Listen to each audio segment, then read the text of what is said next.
The golden California sun hung high over the Pacific Crest Resort in Santa Barbara, its rays dancing across the turquoise expanse of the sprawling pool, casting a warm, inviting glow that promised serenity. For Special Agent Daniel Carter of the FBI's Los Angeles field office, this was a rare escape from the relentless grind of undercover operations and high-stakes counter-terrorism cases. Here, under the endless blue sky. He wasn't the agent who dismantled smuggling rings or faced down armed suspects in dimly lit alleys. He was just Daniel, husband to Dr. Lauren Carter, a compassionate pediatrician whose steady hands had saved countless young lives, and father to 15-year-old Zoe, a whip-smart teenager with dreams of becoming an environmental lawyer, and 9-year-old Ethan, whose boundless energy and infectious giggle could light up any room. The family had saved for months for this week-long retreat, a chance to stitch together the frayed edges of their lives, stretched thin by Daniel's unpredictable hours and Lauren's demanding hospital shifts. The Pacific Crest, with its palm-lined walkways, cascading fountains, and air scented with jasmine and saltwater, their sanctuary a slice of paradise where they could simply be a family. Daniel lounged by the pool, his broad frame relaxed in a way it rarely was, his dark eyes softened as he watched Zoe teach Ethan how to perfect a cannonball in the shallow end. Water exploded in a glittering arc, and Ethan's triumphant whoop echoed across the pool deck, drawing smiles from nearby guests. Lauren, reclining on a cushioned chaise with a half-read novel in her lap, reached for Daniel's hand, her fingers intertwining with his. "This," she said, her voice low and warm. "This is what we needed. Look at them. No screens, no schedules, just us." Daniel squeezed her hand, a rare grin breaking across his face. "You're right. Ethan hasn't asked for his tablet once, and Zoe's actually talking to us instead of texting her friends. I'd call that a miracle." Their laughter mingled with the sounds of splashing water and distant seagulls, a perfect symphony of a moment untainted by the weight of their usual lives. Zoe, her braids dripping from her latest dive, called out, "Dad, come on. You promised you'd race me." Daniel raised an eyebrow, feigning reluctance, but the challenge in his daughter's eyes was too much to resist. He stood, stretching his muscular arms, and jogged to the pool's edge, diving in with a grace that belied his years of tactical training.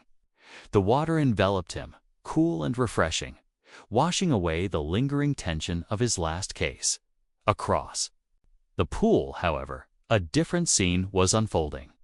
Karen Whitmore, a middle-aged woman with meticulously styled blonde hair and a designer cover-up, sat beneath a wide-brimmed hat, her lips pursed as she observed the Carters. Her husband, Greg, sipped a cocktail beside her, his attention buried in a golf magazine, oblivious to the storm brewing in his wife's mind. To Karen, the Pacific Crest was more than a resort. It was a curated enclave, a place where people like her, with their meticulously maintained social status, could bask in exclusivity. The Carters, with their easy confidence and joyful presence, disrupted her carefully constructed world.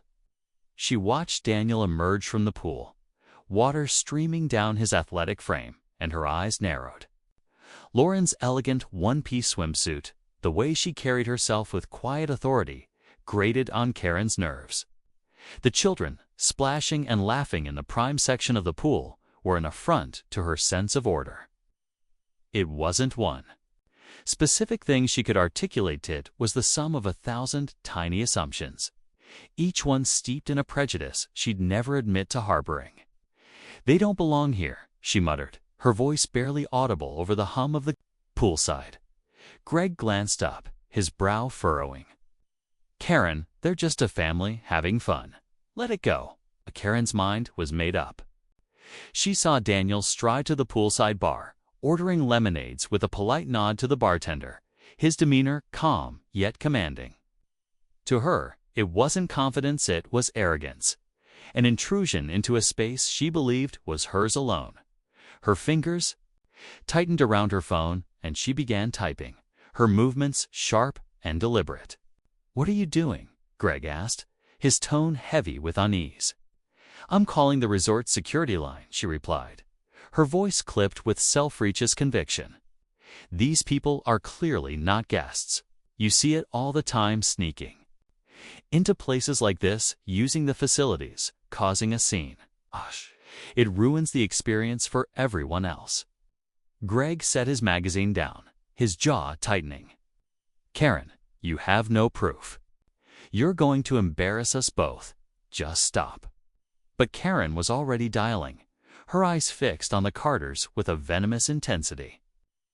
When the resort's security line informed her they'd need to involve the police for trespassing complaints, she didn't hesitate. She hung up and dialed 911, her voice shifting into a practiced cadence of concern as she spoke. "Yes, hello. I'm at the Pacific Crest Resort in Santa Barbara. There's a group here, a man and his family, acting very suspiciously. They're loud, aggressive, and I don't think they're guests. They're making everyone feel unsafe."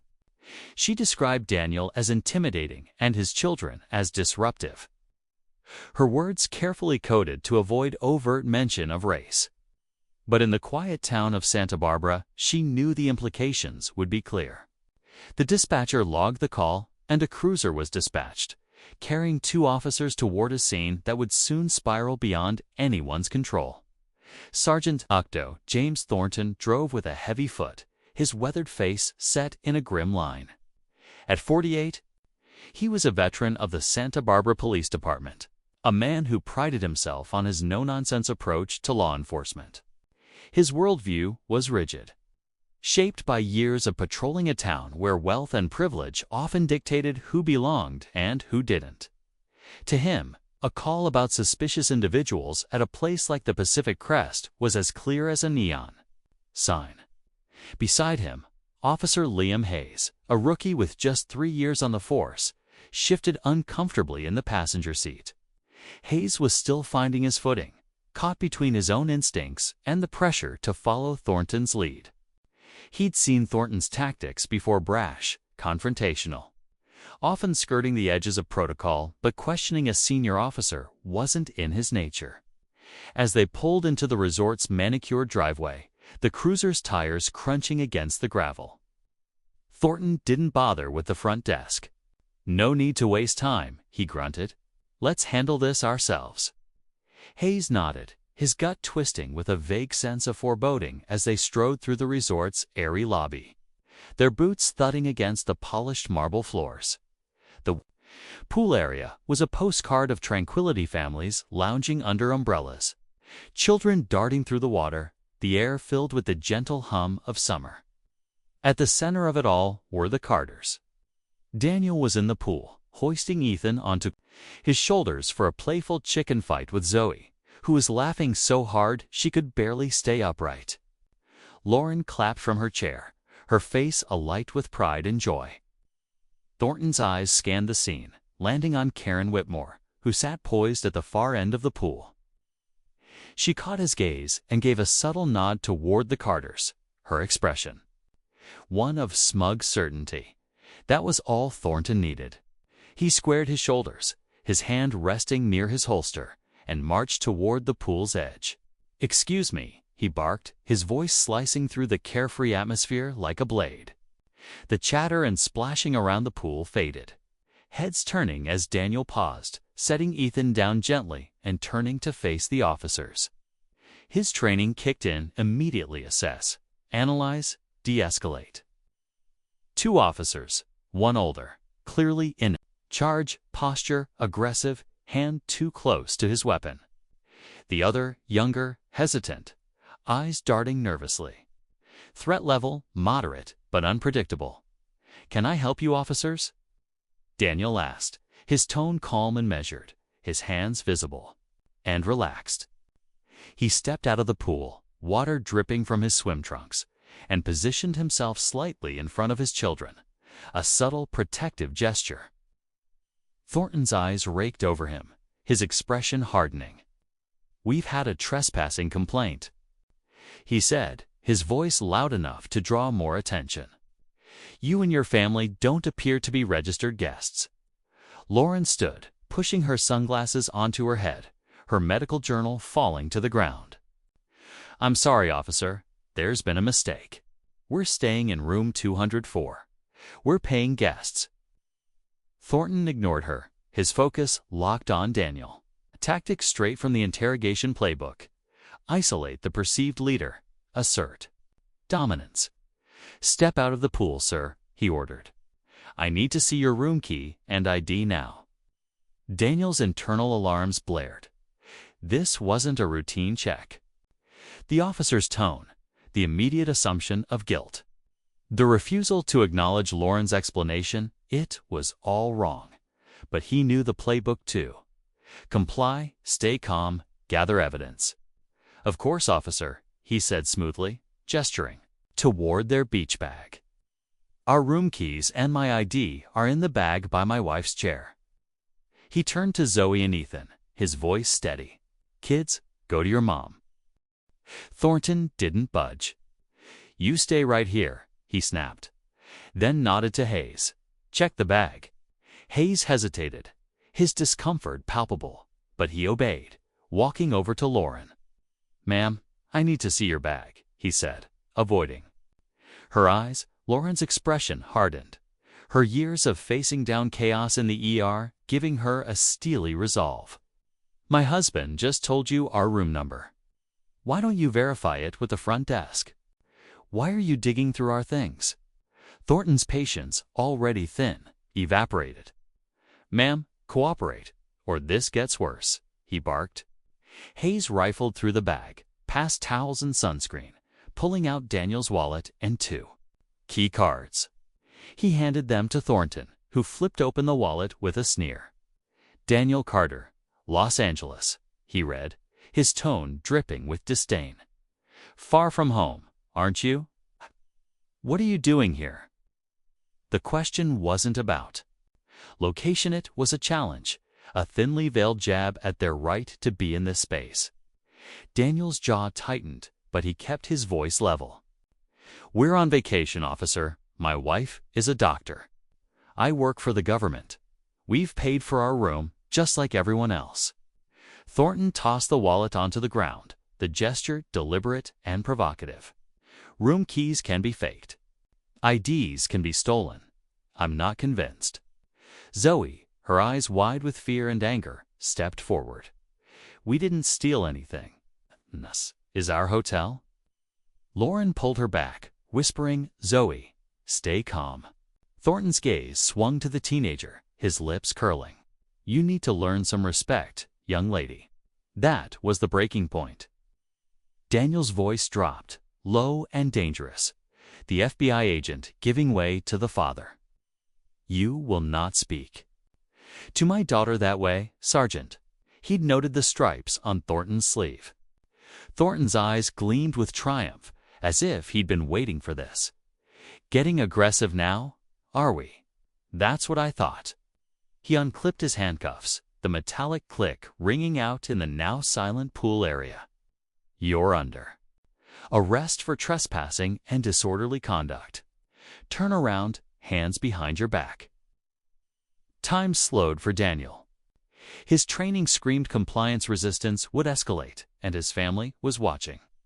But the father in him roared, urging him to fight back, to shield his children from this injustice. Training won, as it always did. He raised his hands.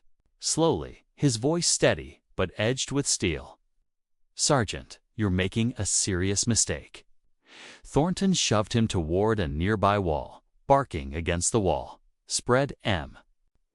Lauren gasped, clutching Ethan, who began to sob, his small frame shaking. "Mommy, why are they hurting Daddy?" Zoe stood frozen, tears streaming down her face, her innocence shattering as she realized this wasn't a misunderstanding, it was something far uglier. Thornton cinched the cuffs brutally tight, the metal biting into Daniel's wrists. A gratuitous act of cruelty that sent a surge of fury through him. He buried it, channeling it into cold resolve. He would remember every detail the time. Words, the faces in the crowd watching in silence, some with discomfort, others like Karen Whitmore, with smug satisfaction as Thornton recited the Miranda rights in a mocking drawl.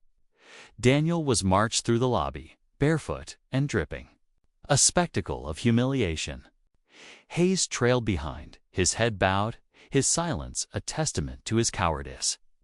Lauren, holding her crying children, demanded, "Where are you taking him? What's your badge number?" Thornton smirked, slamming the cruiser door after shoving Daniel inside, the frame clipping his shoulder. As the car pulled away, Zoe screamed, "Daddy!" pierced the air, a sound that would haunt Daniel long after this day. Inside the cruiser, he tuned out Thornton's taunts, his mind shifting to investigator mode. He cataloged everything. The sergeant's aggressive posture, Hayes' complicity, the exact phrasing of the accusations. This wasn't just an arrest hit, was a case, and Daniel Carter was already building it. The Pacific Crest Resort, meant to be their paradise, had become a battlefield. But Daniel knew one thing with absolute certainty. This fight was far from over, and he would ensure the consequences were felt by all who had dared to tear his family apart. The fluorescent lights of the Santa Barbara Police Department's holding cell buzzed with a relentless, grating hum, casting a sickly pallor over the chipped concrete walls. Daniel Carter sat on the edge of a cold metal bench, his wrists still throbbing from the too tight handcuffs. The red welts, a stark reminder of Sergeant James Thornton's gratuitous cruelty. The air was thick with the stale scent of sweat and disinfectant, a far cry from the jasmine-laced breeze of the Pacific Crest Resort. But Daniel's mind wasn't on the discomfort or the indignity of his situation. It was razor-sharp, cataloging every detail of the past hour. Thornton's sneering tone, Officer Liam Hayes' nervous silence, the smug nod from Karen Whitmore by the pool. His years as an FBI special agent had honed his ability to compartmentalize rage, to transform it into a tool for precision. This wasn't a sell it, was a temporary holding pattern. A brief pause before the inevitable power shift. I closed. His eyes picturing Zoe's tear-streaked face and Ethan's trembling sobs. The images fueling a cold, unyielding resolve.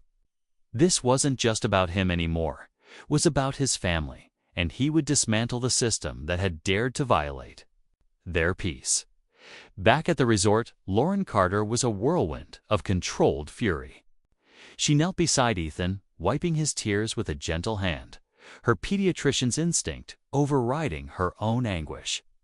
Zoe sat on the edge of their suite's plush sofa, her knees drawn up, staring blankly at the floor. Her usual vibrancy replaced by a quiet, simmering anger. Lauren knew she had to act fast. Trauma like this could burrow deep, especially in children. She pulled out her phone, her fingers steady, despite the tremor in her heart, and dialed a number Daniel had made her commit to memory years ago. FBI. Los Angeles Field Office, Agent Sarah Delgado, came the crisp, professional voice on the second ring. Lauren took a steadying breath. "Sarah, it's Lauren Carter. Daniel's been arrested. We're at the Pacific Crest Resort in Santa Barbara." "It's bad." There was a beat of silence, then Sarah's tone shifted, sharp and urgent. "Give me everything, names, details, location." "I'm on it." Lauren recounted the incident, the baseless complaint, Thornton's aggression, Hayes' complicity, the handcuffs, the public humiliation. Sarah listened, her silence a storm gathering force. "Stay with the kids, Lauren. I'm making calls. This ends now." At the Santa Barbara Police Department, Daniel's calm exterior belied the storm within. The cell door clanged open, and Thornton swaggered in, a clipboard in hand, his smirk as much a part of his uniform as the badge on his chest. Hayes lingered by the door, his eyes fixed on the scuffed linoleum, his discomfort palpable but impotent. "All right, Carter," Thornton drawled, deliberately mispronouncing the name as Carter. "Let's get your info. Full name, date, of birth, occupation, and don't waste my time. Daniel didn't respond immediately. He fixed his gaze on a crack in the wall, letting the silence stretch, a calculated move to unsettle the sergeant. Thornton's smirk faltered, his patience already fraying. "I'm talking to you," he snapped, stepping closer. "You want to add obstruction to your charges?" Daniel slowly turned his head, his eyes meeting Thornton's with a chilling intensity. "The cuffs are too tight, Sergeant," he said, his voice flat, almost clinical. "Per California Penal Code Section 147, excessive restraint during an arrest is a violation. You haven't double-locked them, and they're restricting circulation. That's a problem for you." Thornton blinked, caught off guard by the specificity.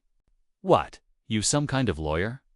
he sneered, but there was a flicker of unease in his eyes. "No," Daniel replied, his tone steady. "I'm a special agent with the Federal Bureau of Investigation. My credentials are in my wallet behind.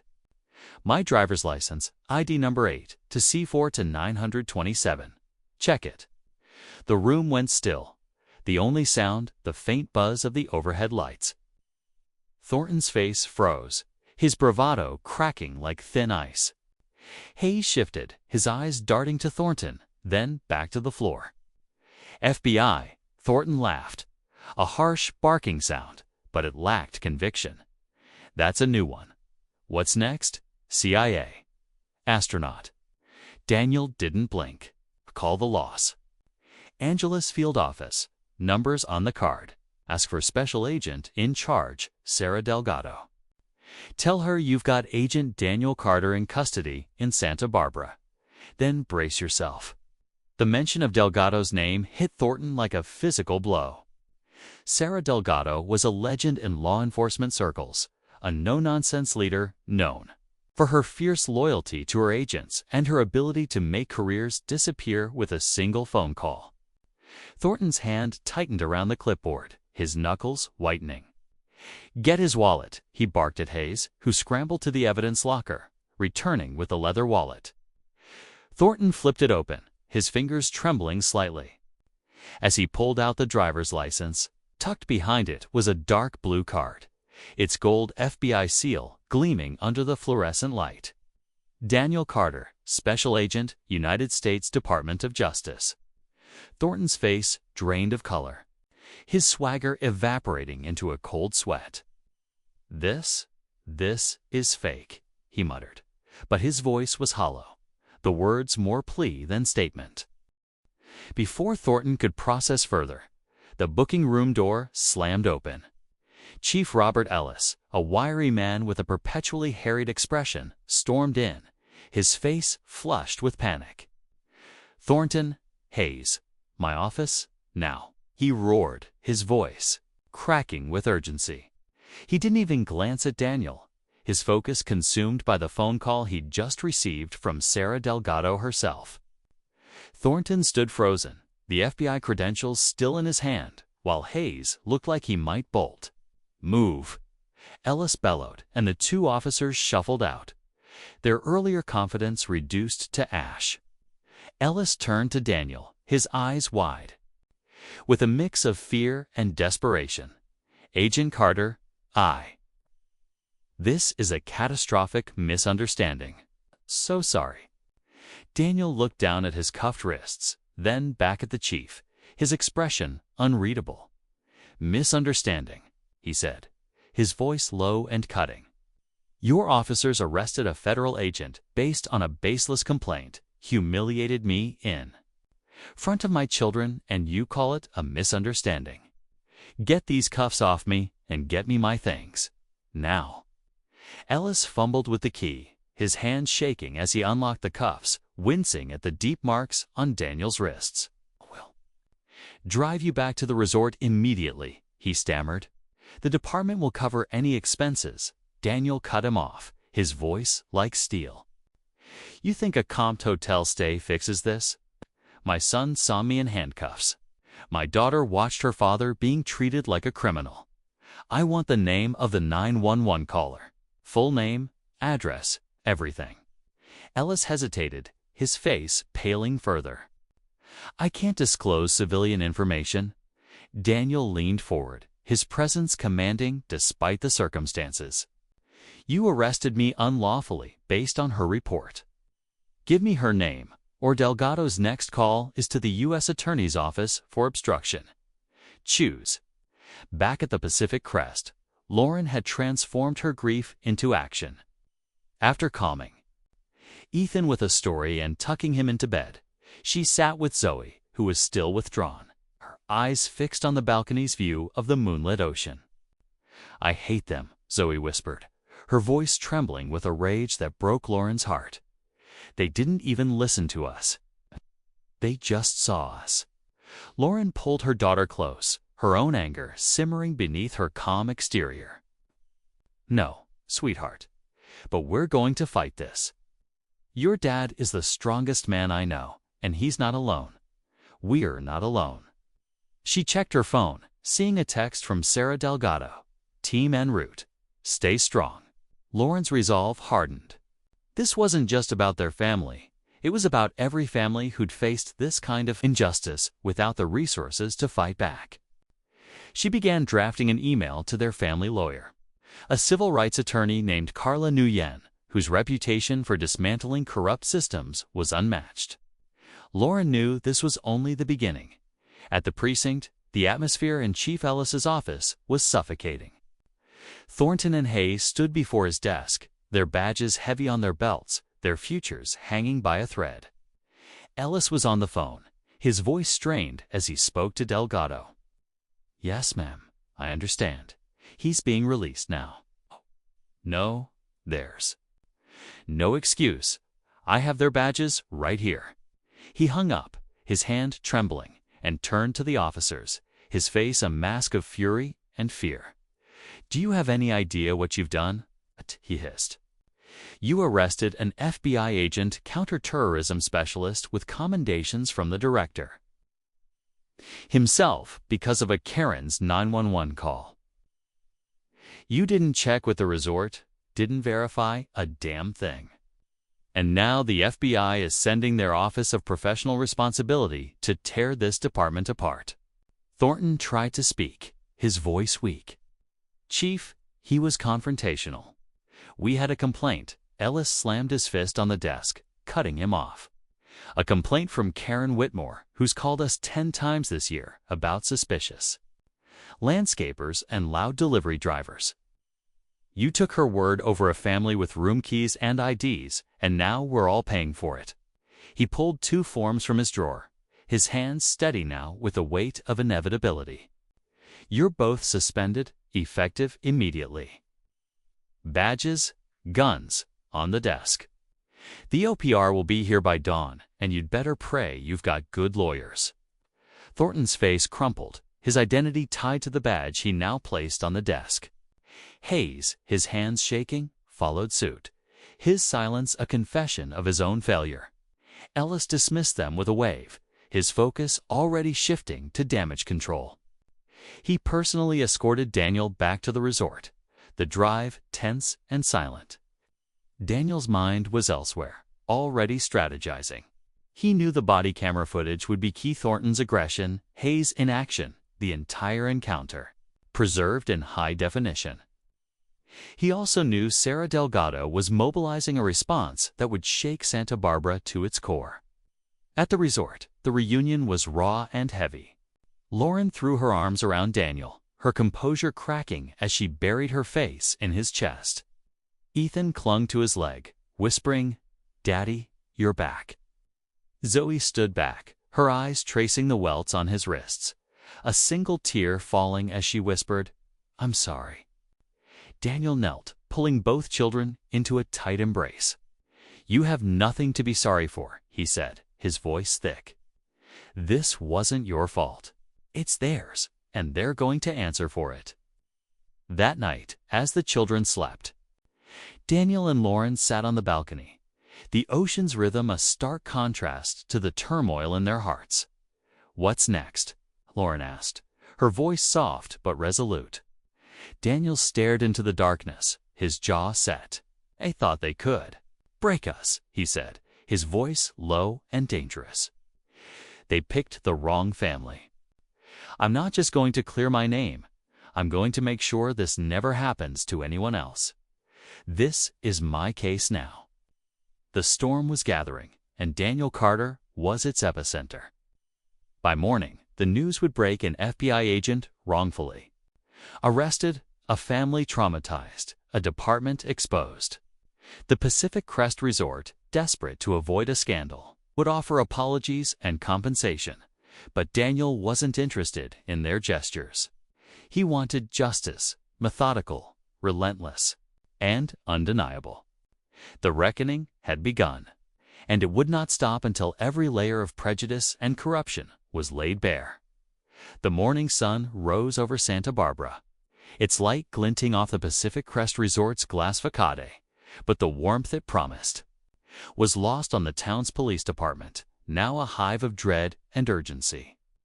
The arrival of the FBI's Office of Professional Responsibility (OPR) was no routine investigation, it was a surgical operation, led by Agent Maria Cortez, a woman whose reputation for dismantling corruption was as formidable as her unyielding gaze.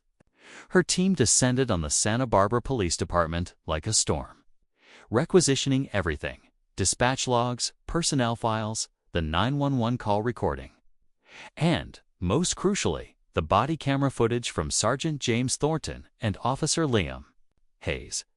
The precinct's usual bustle was replaced by a tense silence, officers avoiding eye contact as Cortez's team set up in a conference room, their laptops and tablets humming with purpose. For Daniel Carter, now back at the resort with his family, the wheels of justice were turning, but the scars of that poolside arrest ran deep.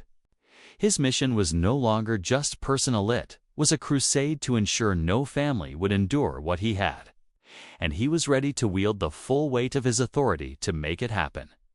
Cortez's first stop was Chief Robert Ellis's office, where she laid out her demands with the precision of a prosecutor. "We need full access," she said, her voice calm but unyielding. "Every document, every recording, every piece of evidence related to Agent Carter's arrest. And I expect your cooperation to be immediate." Ellis, his face haggard from a sleepless night, nodded numbly, handing over a stack of files and a USB drive containing the body cam footage. The footage was a bombshell, capturing every damning moment: Thornton's aggressive approach, his sneering dismissal of Lauren's explanation, the loaded question, "What are you doing here?" dripping with prejudice. It showed Daniel's measured responses, his hands open and non-threatening, and the brutal tightening of the handcuffs, a gratuitous act that made even hardened OPR agents wince. Hayes' passive presence, his failure to intervene, was equally incriminating.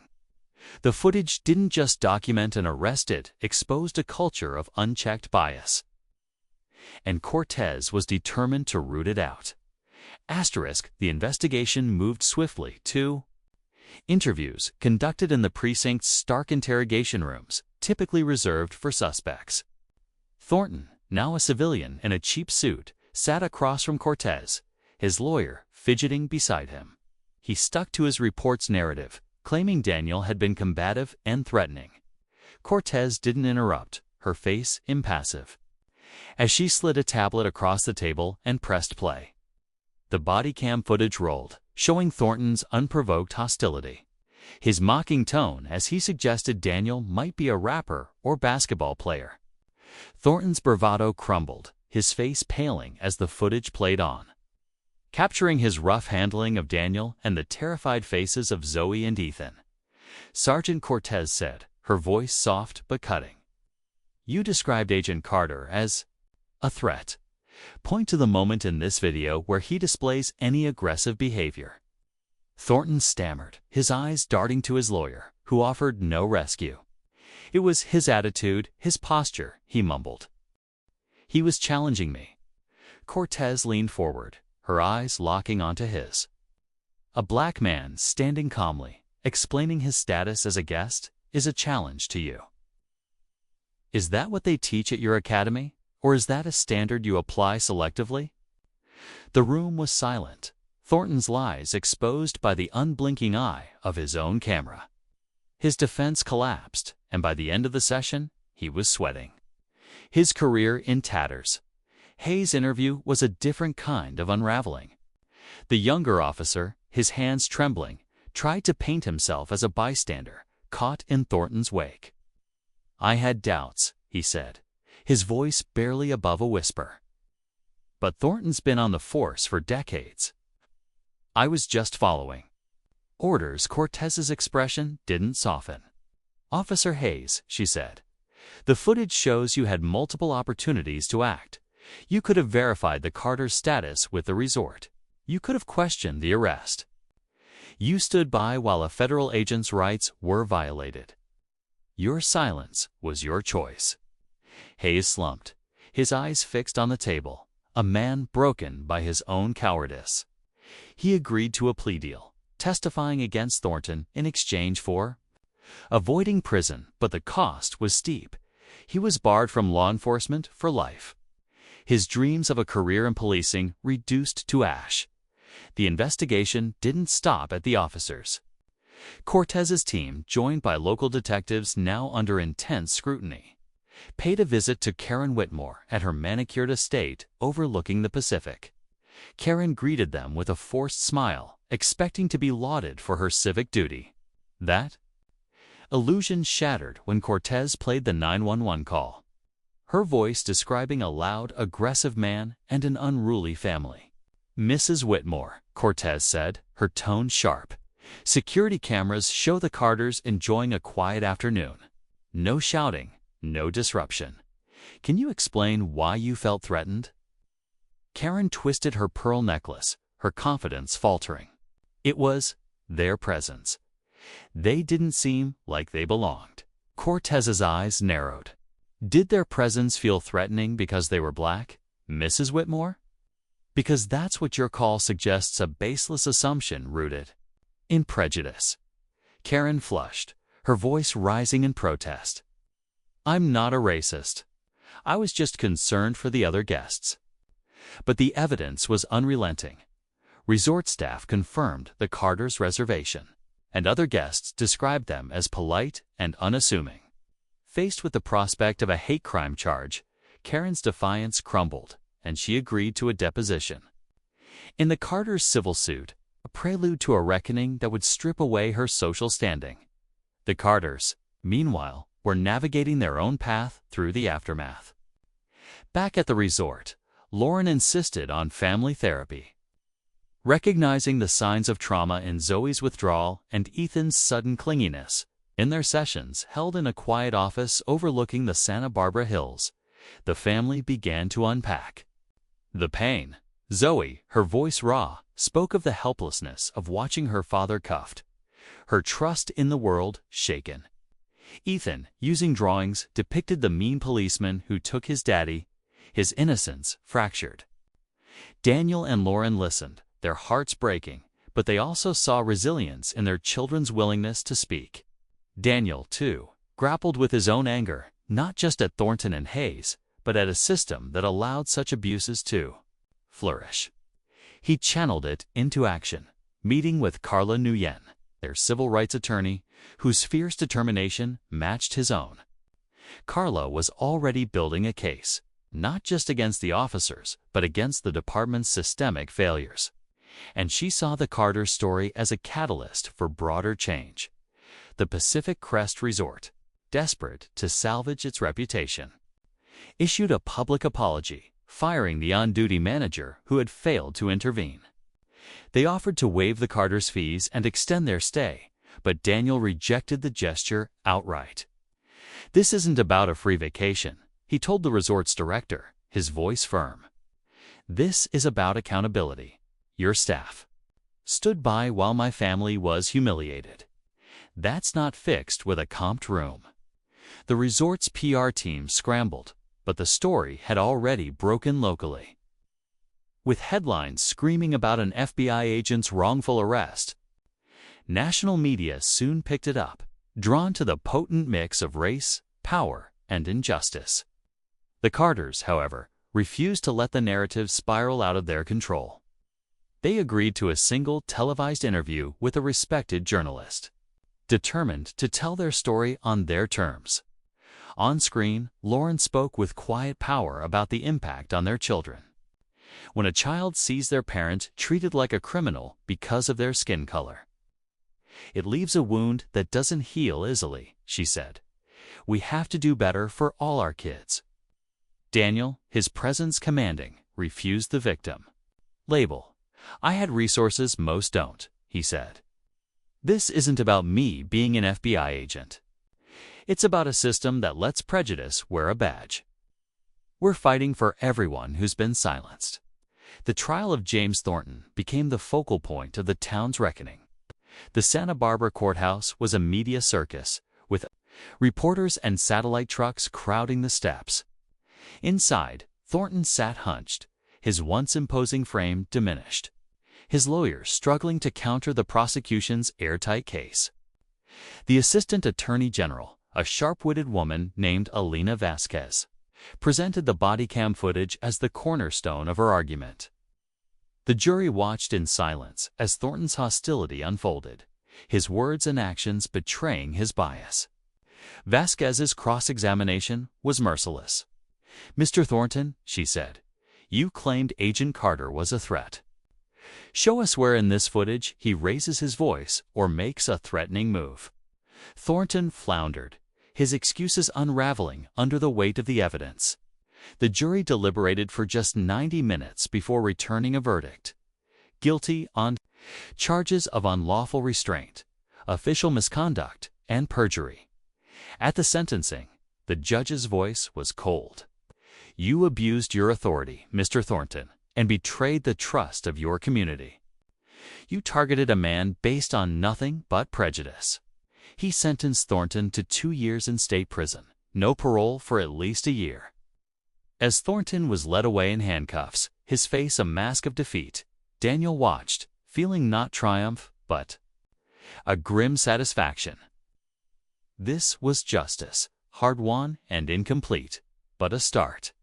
Hayes' fate was quieter, but no less final. His plea deal spared him prison, but his testimony against Thornton painted him as a coward who'd failed to act.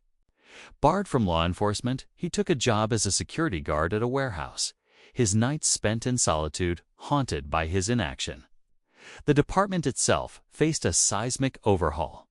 A federal consent decree shaped with input from Daniel and his FBI colleagues mandated new training on implicit bias, de-escalation, and use of force. The Carter reforms, as they were dubbed, became a model for other departments, a testament to the family's impact. Karen Whitmore's reckoning came in a sterile deposition room, where Carla Nguyen dissected her history of frivolous complaints. Faced with a public trial, Karen settled for a substantial sum, her social circle evaporating as friends distanced themselves. She became a cautionary tale, her name synonymous with the consequences of prejudice.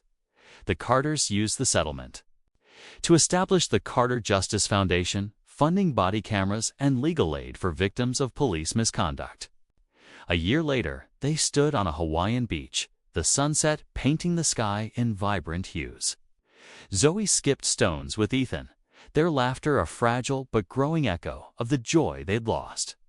Lauren leaned against Daniel, her voice soft. Are we okay? Daniel pulled her close, his eyes on their children. We're more than okay, he said. We're unbreakable. The scars of Santa Barbara remained, but they had forged them into a legacy of change, a beacon for others fighting for justice.